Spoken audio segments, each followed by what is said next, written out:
Sir बस 4। ठीक है, तो आइए सबसे पहले पूजा ने आंसर दिया था कि सेकंड एंड थर्ड सही है, सानू ने आंसर दिया कि फर्स्ट सेकंड एंड थर्ड सही है, वंशिका ने आंसर दिया 4 सही है, ओनली 4। इस तरह से आंसर आए। चलिए ठीक है, अब देखिए सम नॉट का ये पहला क्वेश्चन है और सम नॉट कैसे सॉल्व करना है। मोस्ट ऑफ द स्टूडेंट इसी में गलतियां कर रहे हैं। ठीक है, और ये गलतियां जो कर रहे हैं इसकी वजह से ही उनका का पूरा स्लोगिज्म सही नहीं होता है। ठीक है, आज इस चीज को जरा फोकस करिए आप लोग, और इस चीज को ऐसे समझा जाएगा कि इसमें गलतियां होने के चांस, कहीं और गलत तो होना भी नहीं चाहिए, लेकिन इसमें गलतियां एकदम बिल्कुल गुंजाइश नहीं होगी। तो इसमें बिल्कुल गलत होना नहीं चाहिए, आप लोगों को एकदम सोच समझ करके सॉल्व करिएगा। ठीक है, आइए सबसे पहले इसको समझाते हैं कि ये कह क्या रहा है। ठीक है, सबसे पहले आपको इस स्टेटमेंट का डायग्राम जैसा कि मैंने सिखाया है आप लोगों को, सम ए आर बी, यानी कि ये हो गया ए और ये हो गया B, some A are B and some B are C and some B are C and no C are D and no C are D. Restricted होगा कौन, सी से, और डी रेस्ट्रिक्टेड है यहाँ पे। ठीक है, क्लियर है सभी लोग। अब आप देखिए तो पहला वाला स्टेटमेंट तो हमारा पॉजिटिव था, दूसरा पॉजिटिव था, एक ही निगेटिव कंडीशन आया नो सी आर डी। तो नो सी आर डी का मतलब ये हुआ कि आप सी का पूरा हिस्सा, सी का पूरा हिस्सा, this is the C and whole part of C are restricted from whole part of D. It's clear.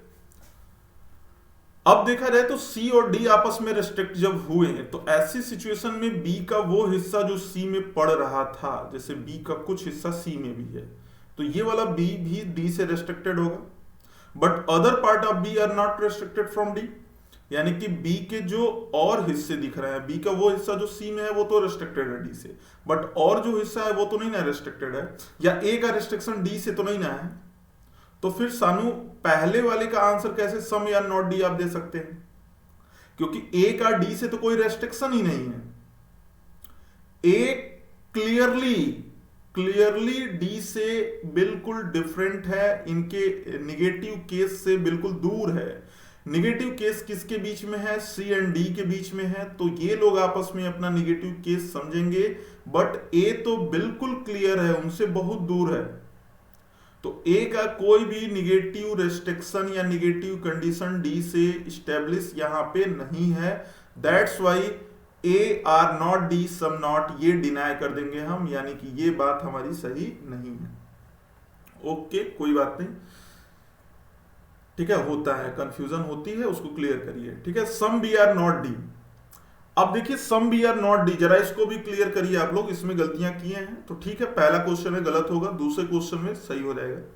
Some B are not D में अगर देखा जाए तो some B are not D में क्या कह रहा है कि बी का कुछ हिस्सा, सम बी का मतलब क्या हुआ, बी का कुछ हिस्सा डी से मना है, बी का कुछ हिस्सा। अब आप अगर हमसे ये बात करें कि बी का कुछ हिस्सा कौन सा, सी वाला, तो ये तो डी से मना दिख रहा है ना।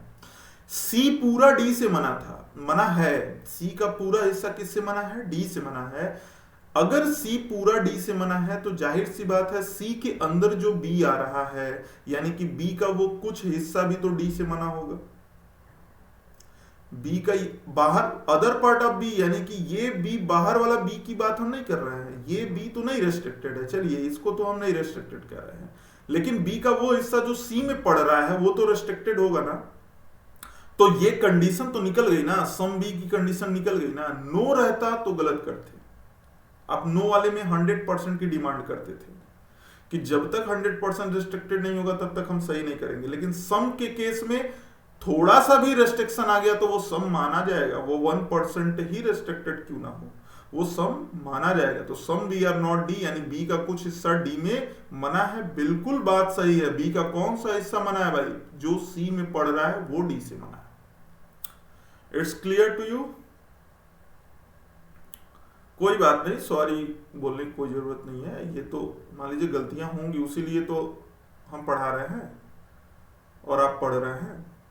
अगर आपका सारा आंसर सही ही आता तो आप हमसे क्यों पढ़ते। ठीक है, तो बस ये क्लियर रखिए कि इसके बाद ये सब गलत नहीं होना चाहिए। ठीक है, यस सर, क्लियर। ठीक है, कोई बात नहीं। आप लोगों का स्लोगिज्म तो एकदम क्लियर हम कराएंगे, आप टेंशन ना लीजिए आप लोग, ठीक है। बस जितना बता रहे हैं उसको बस एक तरीके से सॉल्व करते जाइए।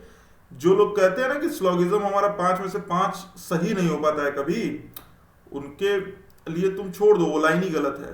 अब आप लोगों का 5 में से 5 ही क्लियर होगा, ठीक है, कभी 4 नहीं होने देंगे, ये क्लियर रखिए आप। चलिए, some C are not D. अब है next some C are not D.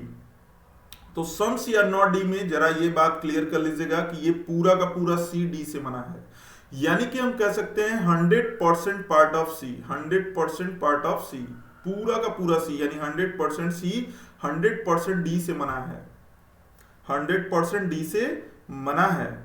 अगर 100% सी डी से मना है तो क्या यहां सम सी आर नॉट डी सही होगा या गलत होगा?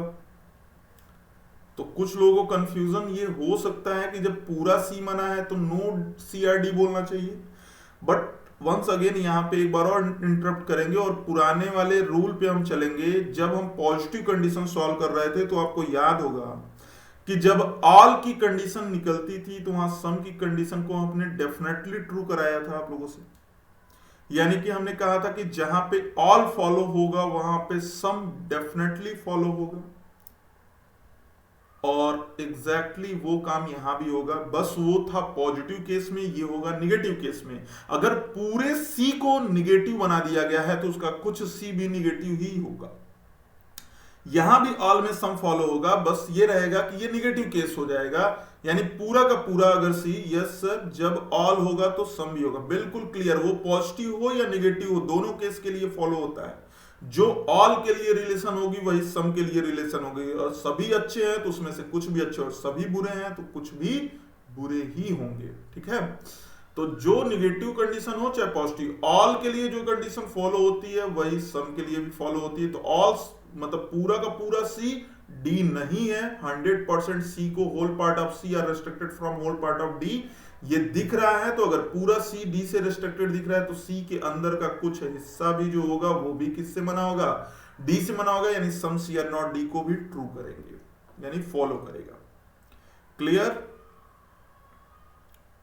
एंड लास्ट वन हमें लगता है कि आपको क्लियर हो गया होगा, no need to explain, but एक बार एक्सप्लेन कर देते हैं आप लोगों को। Some D are not A, हाँ ठीक, समझ में आ गया ना, नो डी आर ए। बात वही है कि भाई डी का ए से कोई यहाँ पे कंडीशन नहीं गिवन है, डी का रेस्ट्रिक्शन सी से है, और सी से रेस्ट्रिक्टेड होने के बाद वो बी का कुछ हिस्सा जो सी में आता है वो भी रेस्ट्रिक्टेड, लेकिन ए का ना सी से रिलेशन है और ना डी से कोई रेस्ट्रिक्शन है, तो ए डी से बिल्कुल क्लियर यहाँ निकल जाएगा। ए का कोई भी रोल इनके रेस्ट्रिक्शन में नहीं है, तो ए यहां से बिल्कुल क्लीन निकल जाएगा। यानी ये कह रहा है सम डी आर नॉट ए, बिल्कुल बात गलत है, ऐसा कुछ नहीं है। क्लियर सभी लोगों को? It's clear?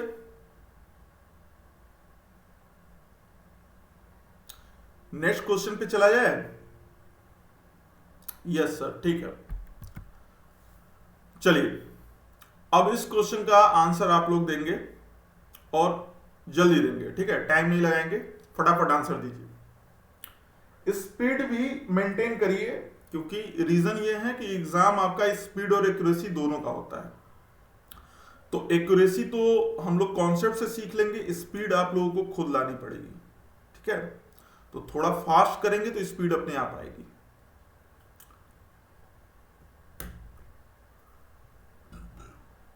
और जितना आपका कॉन्सेप्ट मजबूत होता है, जितना आपका कॉन्सेप्ट क्लियर होता है, स्पीड अपने आप बढ़ती है।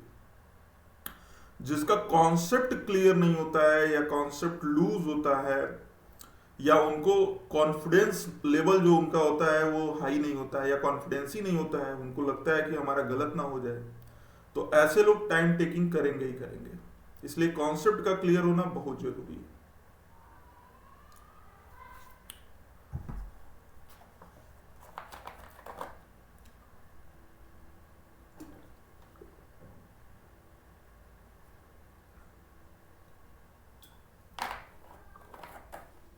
वन टू थ्री फोर,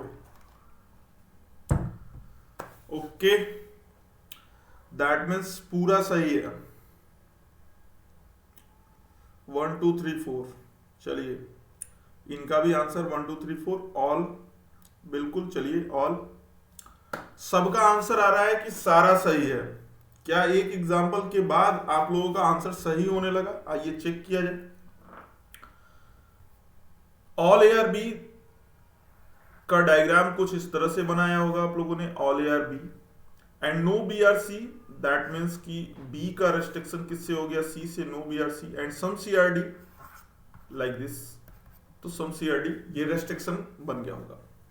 अब इस पूरे केस में अगर देखा जाए तो ये हमारा पॉजिटिव केस है, ये हमारा पॉजिटिव केस है, नेगेटिव हमारा कौन सा है? नो बी आर सी, यानी बी का रेस्ट्रिक्शन किससे लगा है? सी से लगा है।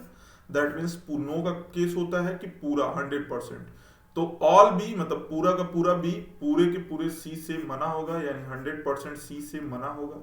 It's clear. और बात पूरी एनालिसिस के बाद यही निकलती है कि यहाँ पे बी का जो पार्ट है वो पूरा का पूरा सी से मना है। ठीक है, कोई दिक्कत की बात नहीं है। कंक्लूजन पे आएंगे। कंक्लूजन हमारा क्या कह रहा है? Some D are not B, some D are not B.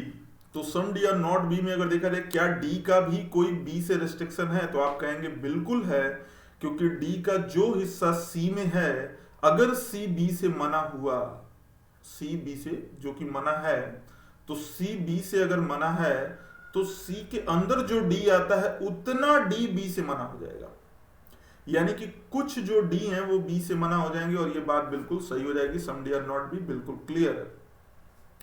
And some D are not A also clear, क्योंकि रीजन ये है कि अगर बी से वो मना है कुछ डी, ये वाला जो डी है ये बी से मना है, तो मैंने बोला कि अगर कोई पार्ट बाहर वाले से मना हो गया तो अंदर वाले से ऑटोमेटिक मना हो जाएगा। ठीक है, तो यहां पे देखा जाए तो हमारा जो डी है वो बी से तो मना था, बी के साथ साथ वो किससे मना हो गया? ए से भी मना हो गया। That means some D are not A also true. क्यों?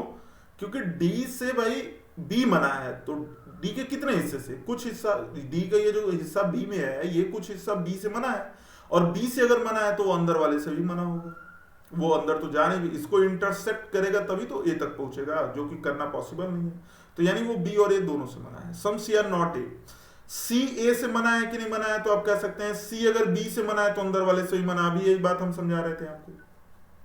तो सी जो है बी से मना है, तो बी से अगर मना है तो बी के अंदर वाले से भी मना है। दैट मीन्स सी का पूरा हिस्सा ए से मना होगा,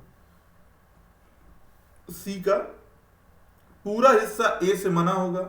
इसका मतलब ये हुआ कि पूरा का पूरा सी मना है, तो वहां सम सी मना होगा कि नहीं होगा? तो ऑल में हमेशा सम होता है, अभी अभी हमने बताया। ठीक है, तो क्लियर है ना सभी लोगों को? तो सम सी आर नॉट ई में देखा जाए तो सी का ये जो हिस्सा है वो ए से भी मना है। सम सी आर नॉट ए बिल्कुल क्लियर हो जाएगा। रीजन, क्योंकि भाई पूरा सी मना है, तो हमने बोला कि जहां ऑल होगा वहां सम होगा, तो सम सी। यस सर, अब आ गई आवाज। अच्छा, आवाज नहीं जा रही थी क्या? फिर से क्लियर कर देते हैं।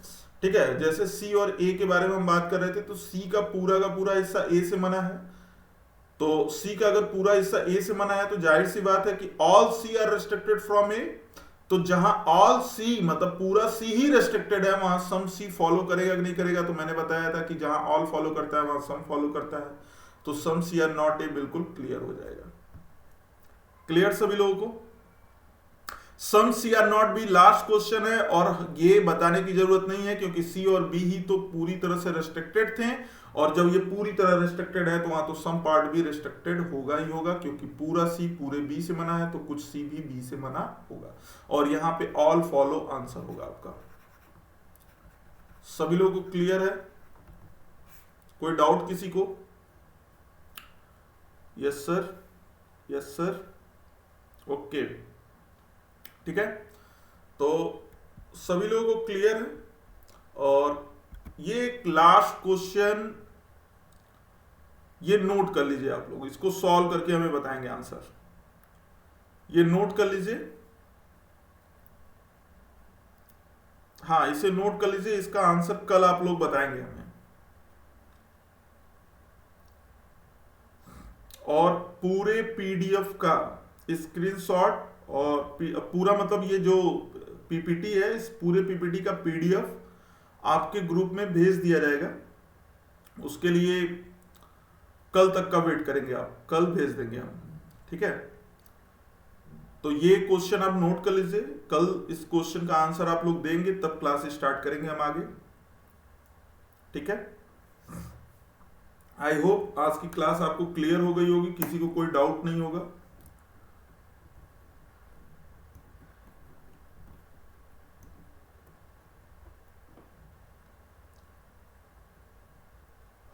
नोट हो गया?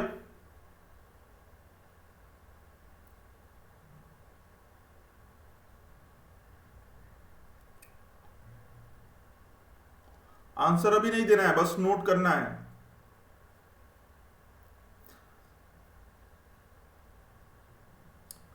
ठीक है, तो आपका काम था इसको नोट करना, और नोट कर लिया आप लोगों ने। अब कल की क्लास हम लोगों की ठीक 8:15 पे होगी, जैसा कि पर डे हम लोगों की जो टाइमिंग है उसी टाइमिंग पे होगी, और बाकी जो पीडीएफ वगैरह है उसी समय, मतलब कल आपको मिल जाएंगे। तो कल मिलते हैं हम लोग, ठीक है। Thank you Vanshika, thank you so much. और ऐसे ही क्लियर करते रहिए, आज की क्लास जितना क्लियर रहा ऐसे ही क्लियर करते रहिए, ठीक है। और कोई भी डाउट हो, कैसा भी डाउट हो, तो आप अपने ग्रुप में मैसेज करिए, आप लोग आपस में एक दूसरे से डिस्कशन करिए, और डिस्कशन करने के बाद से भी अगर नहीं डाउट क्लियर होता है तो मैं उसको बताऊंगा, ठीक है। Okay, good night everyone.